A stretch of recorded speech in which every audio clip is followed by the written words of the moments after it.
Have you seen fish blood after it sits for days and turns putrid brown? Probably not. People like you would throw it away long before that. God loves cleanliness, right? If that's true, then Satan must love filth just as I do. A pure and clean environment sickens me, so I leave dust and dirt on the floor. My kitchen is littered with years of rotting food particles that feed the cockroaches and mice, my nocturnal friends. There was a time when no one noticed me in this town. It was a crumbling blue-collar wasteland. The citizens here were poor left-behinds from an old textile factory that shut down decades ago. They didn't mind that my home's gutters were falling down, the paint was peeling, and the broken windows were boarded up. Their bodies were in a similar broken-down state. Most of them were old and dying of cancer caused by chemical pollution that the factory dumped in the river. Dead things have a power over the living, don't you think? I know it's so. Would you like to know how I know that? I suppose I should tell you before I send you on your way. This town has been changing for some time. People want to live here now. They can build new houses on our cheap properties and drive into the city for work. These are a different class of people, young with families.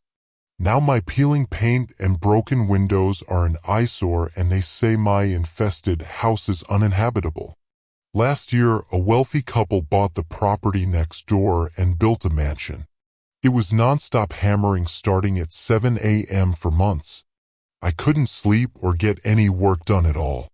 After all, that's still no complaints from me, even though the pure white siding reflected blinding sunlight into my workroom. I simply covered those windows in aluminum foil to reflect it right back at them. You see, I'm an artist and I need darkness to focus. It wasn't a week after they moved in that my doorbell rang. The husband was at my door. He was a clean fellow. His hair was coiffed and his beard and mustache trimmed. He was the type to rub beard oil on his face every morning to make it shiny and attractive. "Hello, sir. We just moved in next door. Nice to meet you." I stared back blankly. I had been in the middle of finger painting and my hands and face were smeared with black paint. "Well, we know you've been here a long time, but we couldn't help but notice a lot of mice coming onto our property from yours. In fact, I had been tossing some of my friends over their fence at night. So we were wondering if you might be able to hire an exterminator to fix that problem. We'd be willing to split the bill with you." I continued staring. "Or we could pay for the whole thing. That's really not a problem for us. My wife's pregnant and we just want a sanitary space for the new baby, you know? We'll pay whatever it costs." The bastard wasn't leaving. I could see I needed to actually open my mouth and speak for the first time in weeks. "I'm afraid I can't let anyone in this house. This is my sacred workspace." "Oh, come on. Sacred? This place is falling apart." He stroked his shiny beard from agitation. I slammed the door. He rang the doorbell several more times, but I was already back to finger painting another masterpiece. I knew that wouldn't be the end of it. I tried to put it out of my mind, but a few days later I couldn't stop thinking about what might be coming, how these new neighbors might retaliate by physically attacking me, burning my house down, or even getting the town involved. I took a walk to clear my head. I found myself by the river for the first time in ages.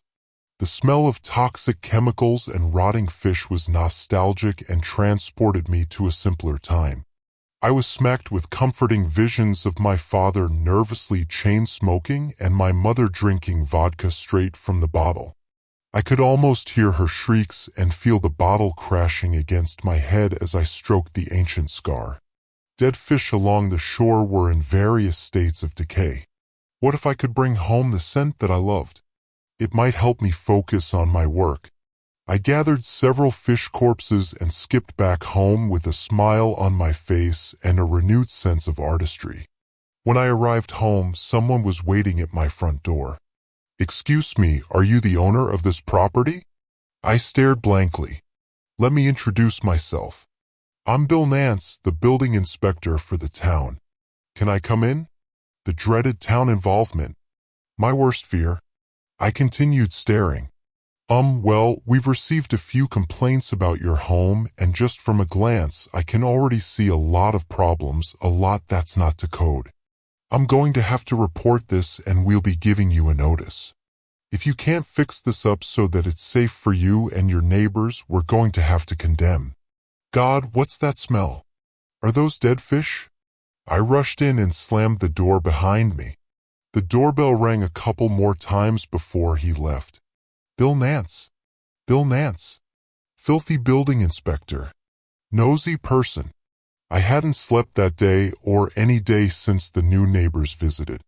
My skull was cracking in that special way that led to a burst of creativity beaming out. I brought the fish back to my workroom and jammed my fingers into the most rotten one. Brown blood. Perfect for Bill Nance's nosy nose. Black-brown blood, perfect for the hair on the sides of his bald head. Pink-brown guts for his flannel shirt. Gray-brown fish brains for his slacks. Red-brown liver for the hole in his neck and the blood spilling out. Corpse fish to paint corpse Bill Nance. A new masterpiece. I hung it in the middle of the room from fishing line. I studied it all night, my greatest work in years. At dawn, I fell asleep. I stopped worrying about the neighbors and Bill Nance. All my frustration had been put into the painting. Days passed. That Sunday, I brought in the paper to check the obituaries. I checked the obituaries every week to see which of the decrepit old townspeople had died. Oh no, not Ron Macaulay. He was the meanest old crank the town had ever known. Bessie James, how sad. She'd be missed. She lived next to the toxic river and went crazy 30 years ago. She gave children cat feces and hairballs on Halloween. Hold on a second. Bill Nance, nosy building inspector. It was an accident. The story was on the front page. He had been driving behind a truck that was transporting rebar to a new construction site when a bar slid off and gored him in the neck. Good. Just like my painting of corpse Bill Nance. Rotting fish makes rotting Bill. I could feel the power of death and decay coursing through me. What else could I paint and curse? The bearded neighbor? I grabbed a fish and got right to it. Brown blood for a shiny brown beard. Pink-brown guts for his smug mouth. The dead fish's eye for his eyes. But how should he die? Not eyes, just one fish eye. Red-brown liver for the blood flowing from his other eye. Ha ha! A hole in his head. Splash, splash, more blood and guts to paint the rest. I finished and smeared some brown on my face to fully bask in the fragrance. How long would it take? Bill Nance had died that same day. I hung my new piece from fishing line and sat and studied my new piece as I waited. I heard a scream from next door. It worked. I ran next door and rang the doorbell. A woman, belly swollen with baby, came to the door. It's Logan. He fell. Oh my God, what do I do? Call an ambulance. And there was my bearded neighbor on the floor in the hallway, a pair of scissors in his eye socket. Running with scissors? Everyone knows not to do that. Good riddance.